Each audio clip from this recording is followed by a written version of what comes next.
విద్యా వ్యవస్థలో tribals category అగ్రస్థానంలో నిలిచే విధంగా ముందుకు సాగుతోందని మంత్రి సీతక్క అన్నారు. హన్మకొండ బాలసముద్రంలోని ట్రైబల్ వెల్ఫేర్ స్టడీ సెంటర్ను ఆమె ఆకస్మికంగా తనిఖీ చేశారు.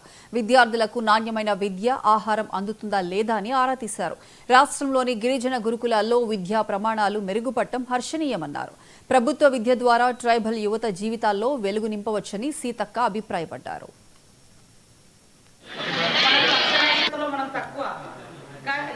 ఉన్నది కానీ అగ్రభాగాన ఈసారి ములుగు జిల్లా ఇంటర్లో ఫస్ట్ వస్తే మహబూబాద్ జిల్లా 10th లో ఫస్ట్ వచ్చింది. ఏది ఇవన్నీ కూడా ట్రైబల్ డిస్ట్రిక్ట్స్. అదేవిధంగా ఆసిఫాబాద్ ఇంటర్లో 2nd ప్లేస్ వచ్చింది.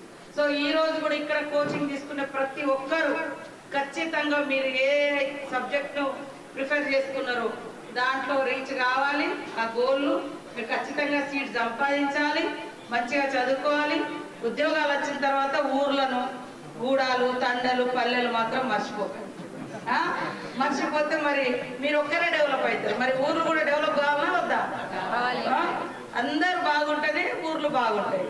సో మనం ఒక్కరమైన మన వాళ్ళు చాలా మంది ఏమవుతారంటే మన ఊర్ల నుంచి నాది తండ కాదు, నా ఈ ఊరు కాదు, నేను బోను బాగలేదు అనుకుంటారు. బాగా చేయాలంటే మనం కూడా సమాజంలో భాగస్వాములం కావాలి. సో మీరు ఇక్కడ కోచింగ్ తీసుకుంటున్నారని నాకు మన సురేందర్ సారు, సారయ్య సారు వీళ్ళందరూ కూడా చెప్పడం జరిగింది. మిమ్మల్ని అందరినీ ఒకసారి కలిసి విషయం చెప్తామని రావడం జరిగింది.